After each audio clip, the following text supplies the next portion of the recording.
Welcome to the Nutrition Science Podcast, where we help you cut through the noise and make informed, science-based decisions about nutrition and your health.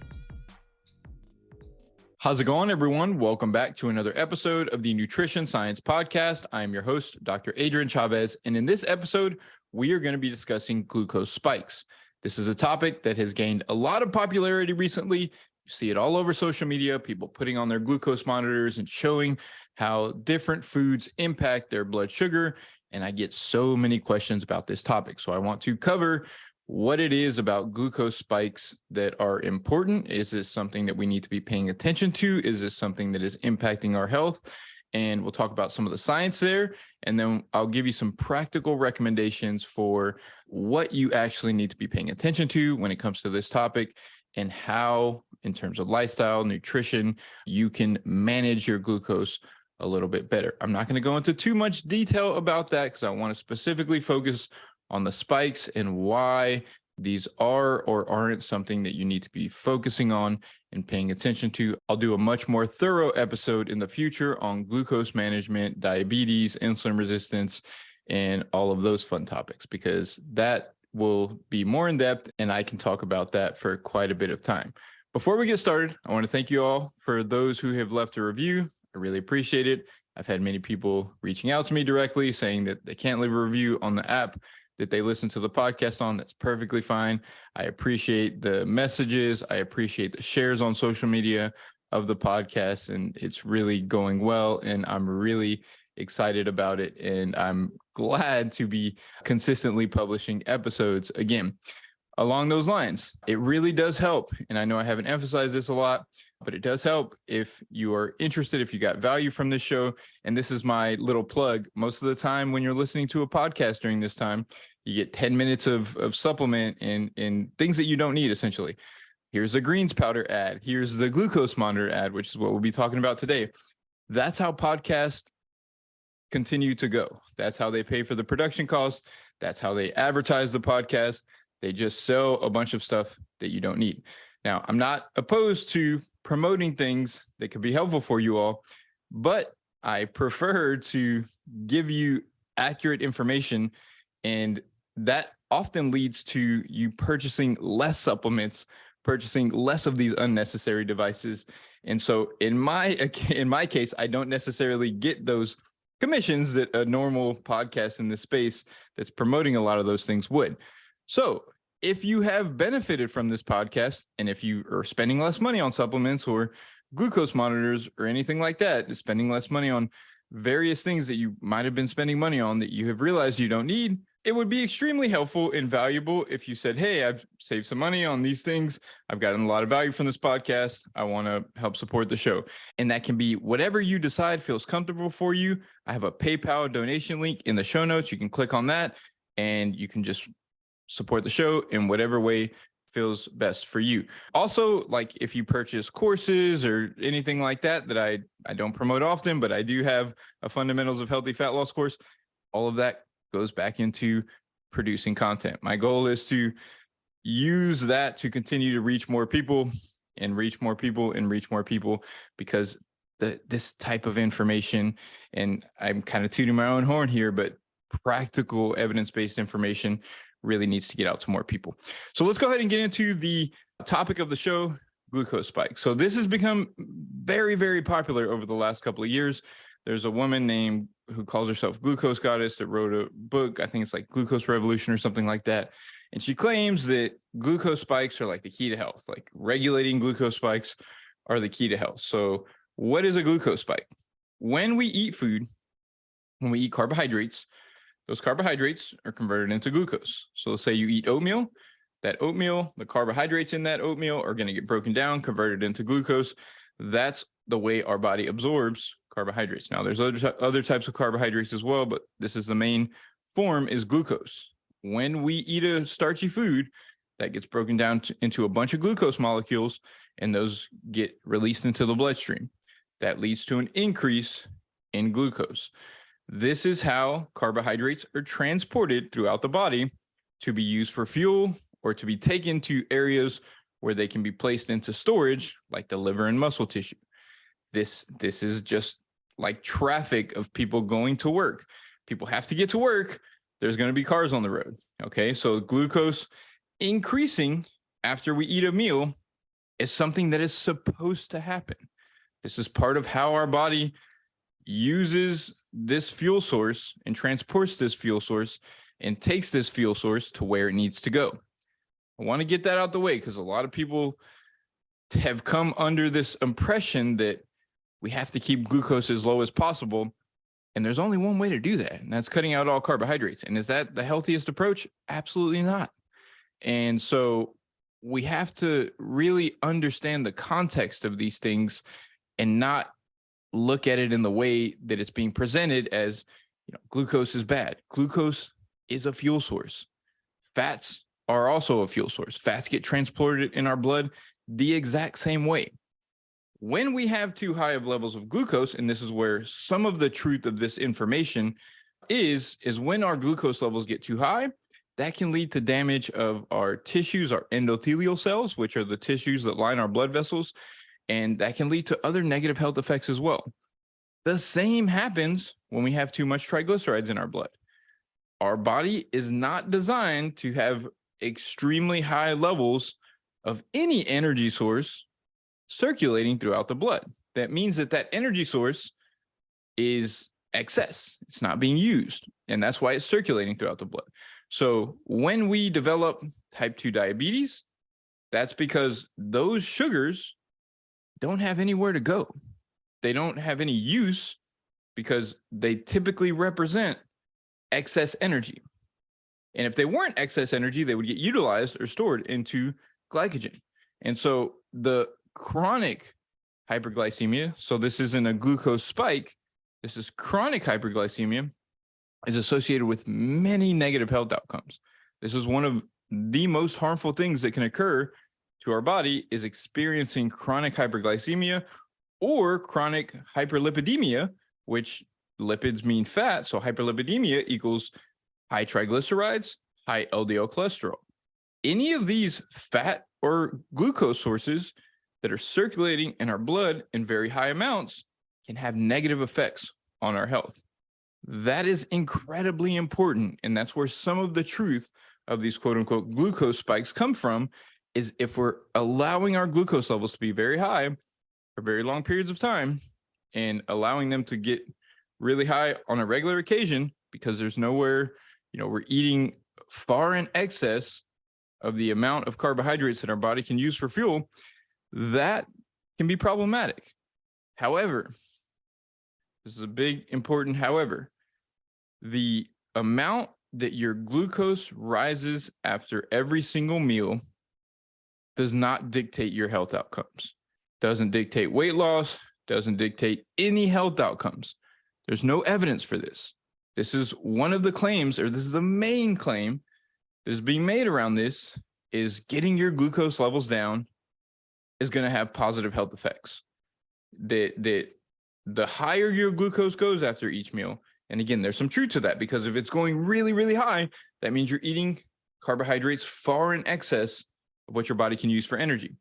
But if it's increasing, and if you look at these graphs that are shared all over social media, it's showing a red zone that is above 30 milligrams per deciliter above baseline. So if you haven't eaten, and then when you eat, if your blood sugar rises 30 milligrams per deciliter on these graphs that people are showing on social media, they call that a red zone and they call that a spike. That's not a spike. That is normal physiology. If your body, if your glucose level goes up 60 after your meal, 70, 80, but it goes back down and it doesn't remain elevated, and that glucose gets utilized throughout the body for fuel, this is not harming our health, period. If glucose is harming your health, we are going to see that in what's called an HbA1c test. HbA1c, it stands for hemoglobin A1c. That is the amount of hemoglobin that is bound by glucose in our blood, and that gives us an average of about the last 90 days of what our average glucose levels are. This is a standard blood test that is done, that you can get done for $20 that is typically done through your doctor on an annual lab test that will tell you most of the information that you need to know about your blood glucose levels. You do not need to monitor every fluctuation in glucose that happens throughout the day. I've used this analogy before because it makes sense. This is the same as weighing yourself after every meal. If you eat a larger meal, your weight's going to go up more. And then you're going to say, oh, I shouldn't eat that, so I'm going to eat smaller meals. And it could, weighing yourself after every meal could modify your behavior in such a way that you make choices that lead to weight loss and could potentially improve your health. Same is the case with glucose. So by hyper focusing on glucose, that leads people to make changes that may otherwise be healthy that they could have made without focusing on glucose, without hyper focusing on quote unquote glucose spikes. And there's no science to support the claims that are being made. And if you are familiar with Glucose Goddess in this platform or her platform, she claims that there isn't. She'll show studies, and I'll explain some of these studies in a second. But the studies that she cites on her website, because she cites a bunch to support reducing glucose spikes. Let me read some of them off because they really aren't what you would expect. And this is the difference between people citing studies and people actually like being evidence-based. This is just study citations for the sake of getting people to believe in a certain concept. It's not education. It's, hey, this is how I can get you to believe that glucose spikes are harmful. So she puts glucose spikes are worse for the body than higher but steady glucose levels. There's no great evidence on this. And then she cites chronic physiological hyperglycemia impairs insulin mediated suppression of plasma glucagon. This has nothing to do with the claim. This really frustrates me when people do this because they make people believe that what they're explaining is science-based. Chronic hyperglycemia has negative effects. I just explained that.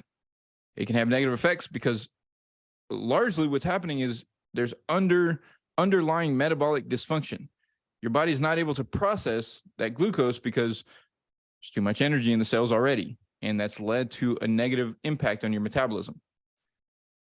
Saying that glucose spikes are harmful and then citing this study is so misleading. And this is over and over again. The next citation, prevalence of optimal metabolic health in American adults. This has nothing to do with glucose spikes. Nothing at all. So if you have been following this individual, and a lot of people do, I get questions about this all the time. Every time I talk about this, people are like, oh, there's science behind it. There's not. The studies that she cites are completely irrelevant to the claims that are being made. And she has really popularized the idea of people wearing glucose monitors to lower their glucose spikes. These glucose monitors are like $100 for a 2-week, and they're annoying. You have to put something into your tricep and wear it all the time. And it's not necessary. It's not necessary. Period. This stuff is completely unnecessary, and it's hyper focusing on one risk factor and ignoring many others. And here's what I mean by that. So if you had a piece of toast for breakfast, that would cause a certain rise in your blood glucose. If you added butter to that toast, butter is fat, and fat slows digestion. And if you digest your food slower, that glucose level goes up more slowly. So there would be a lower response, a lower glucose response. Does that mean that the toast became healthier? No, not at all. But it lowered glucose levels. What if I put 4 tablespoons of butter on there? But it lowered glucose levels, but it would cause a massive increase in triglycerides. It would cause an increase in LDL cholesterol over time. But it lowered glucose levels. This is misguided to be heavily focused on this. And one of the reasons that this is blown up is for what I was discussing at the beginning when it comes to promo codes. So this device and this technology is it's life-saving for people with type 1 diabetes, because people with type 1 diabetes have to constantly monitor their blood glucose because they don't have a pancreas, or their pancreas isn't working and they don't produce insulin.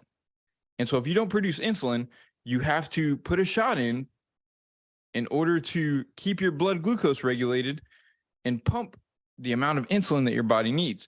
You have to understand your glucose levels throughout the day. This technology was developed for type 1 diabetics. It's life-changing for type 1 diabetics. When you're a medical technology company and you create a device that only serves a small percentage of the population, you're limited in the amount of profit that you can make. How can you make more profit? You get people to believe, normal people to think that they need to be using these devices. And I get reached out to, I've had multiple companies reach out to me, and they offer like $50 per device. So if I said, hey, glucose spikes are killing you, I did a whole podcast on it, and I said, do you want to know how to avoid glucose spikes? Well, here's a coupon code for, this Dexcom G6 or whatever glucose monitoring device, and you can go, buy that and learn. And I would get a nice chunk of money if I did that. That's why you see these things promoted everywhere. If you see an influencer promoting a glucose monitor to healthy people, this person is not credible, and they're probably more interested in the amount of money they make from the commissions than your health, which is going to be the case in a lot of cases. So this is not something that we need to be hyper focused on. But there is a caveat to this. For glucose control, pre-diabetes, type 2 diabetes, this is incredibly common. 1 in 3 adults have type 2 diabetes in the United States. So it is important to make choices in your nutrition and lifestyle that are going to prevent hyperglycemia, chronic hyperglycemia, the development of prediabetes and type 2 diabetes. And so these choices are going to involve some of the things that are, quote unquote, glucose hacks, or some of the things that are promoted as glucose hacks. For example, one of the most important things that most people can do is to make sure and eat protein and fiber with each meal. So if you have oatmeal, for example, that's going to lead to a pretty significant increase in blood glucose. It's also not going to be a filling meal. It's not going to provide important amino acids that your body needs for tissue building and for immune function and everything else. And that's just not a complete meal. So a well-balanced meal is going to include protein. It's going to include some fiber, and that fiber can be from vegetables or some other source, and a little bit of fat as well. So let's say you add some flax seeds to the oatmeal. If you do this, the oatmeal changes from being something that's going to increase your blood sugar really quickly to something that's going to lead to a more balanced response. Now, that is important for various reasons, not just because of the impact that it has on glucose. And we want to focus on eating meals that are constructed in such a way just for general health, because we need to be getting enough protein, because we need to be getting enough fiber. And these things are important to be including in every meal so that they help keep you satiated, so that they help keep you, full for a longer period of time, so that you don't feel hungry really quickly, and to ensure that you're nourishing yourself with enough calories. So if you do this and you're eating balanced meals, that's most of the way in terms of reducing blood sugar, quote unquote, spikes. Like, the reason that people have spikes is they're eating too many carbohydrates without protein and fat and fiber in the meal. And so for example, that could be, say you go have some rice somewhere, or so you go have a meal with rice. They're going to give you a couple cups of rice. It's just too much. And so it's portions of carbohydrates. That's another thing that we just need to pay attention to. You should be eating the correct portion for your body and your needs and your energy levels and activity levels. And if you're doing that, Your blood sugar is going to go up, and it's not something you have to worry about. Okay. Now, the other side of it is your activity levels.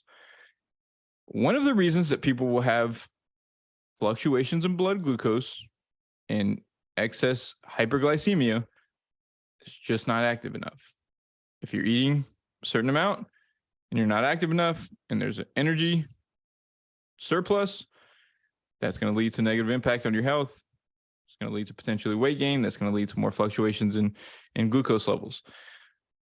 Exercise is the fix for this. Like if you exercise and you exercise intensely, cardiovascular training or resistance training, you burn off a lot of the glycogen stores. So the glucose that's stored in your muscles and liver, you burn that off. And so there's space for more glucose to be stored in those spaces.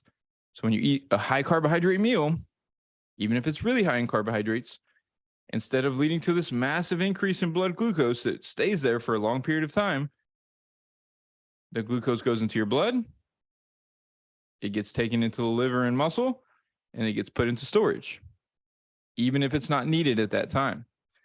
And so exercise is incredibly important for glucose control.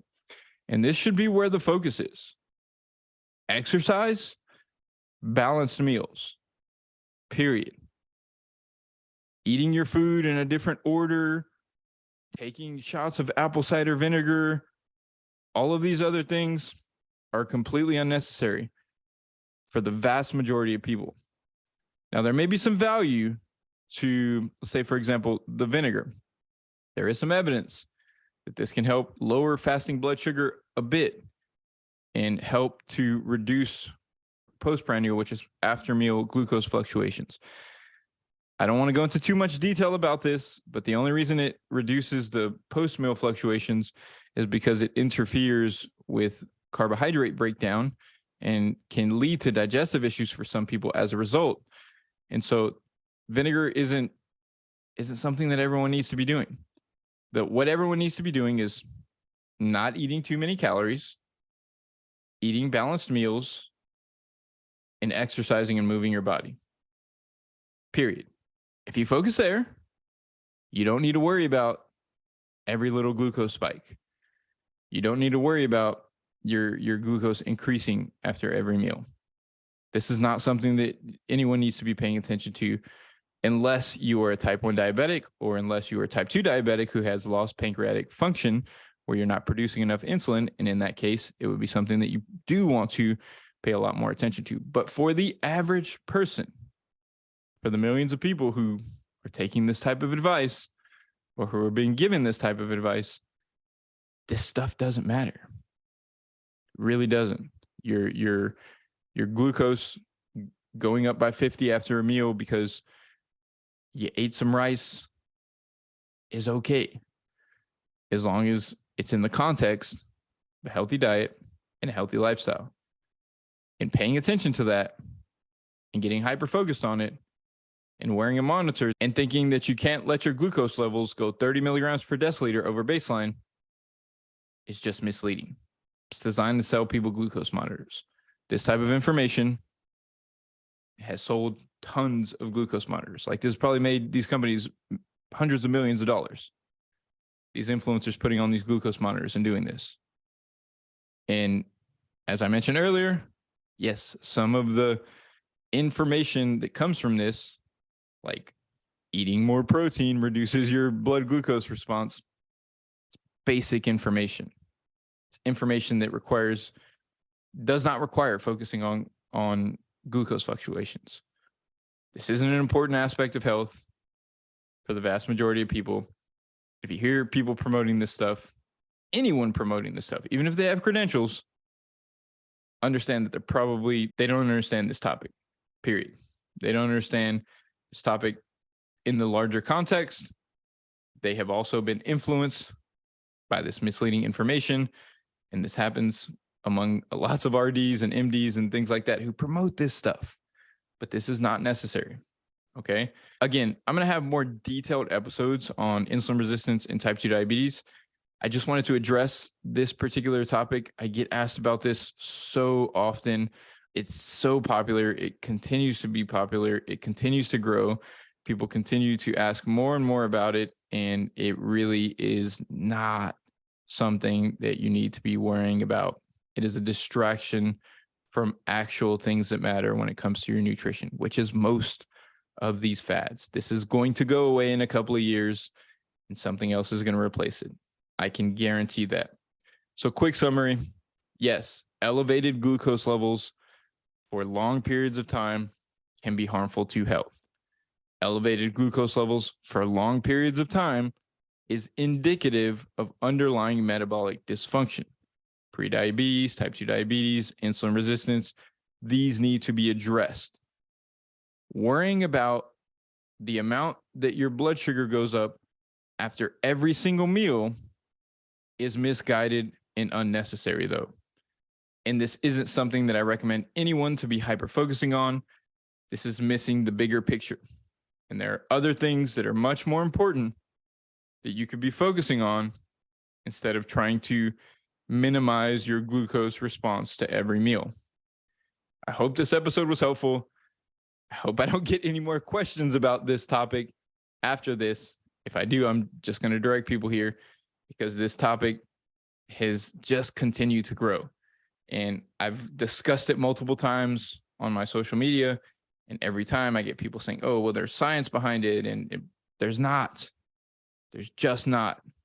There is studies that are cited that don't even relate to the claims that are being made. And the reality is that if we focus on the risk factors that are measured at our doctor's office, HbA1c, fasting glucose, and then again, I'll talk about it a little bit more, but fasting insulin can be important there too. And I'll talk about that more in a future episode. We don't need to worry about wearing a monitor and checking our glucose throughout the day. So I hope this episode was helpful. Please, if you got value from this, I recommend sharing this on social media or with someone you know who may be interested in this topic and who may also be a little bit confused about this because it's incredibly popular. Thank you all for tuning in to this episode of the podcast. I hope you all have a great week and we will talk soon.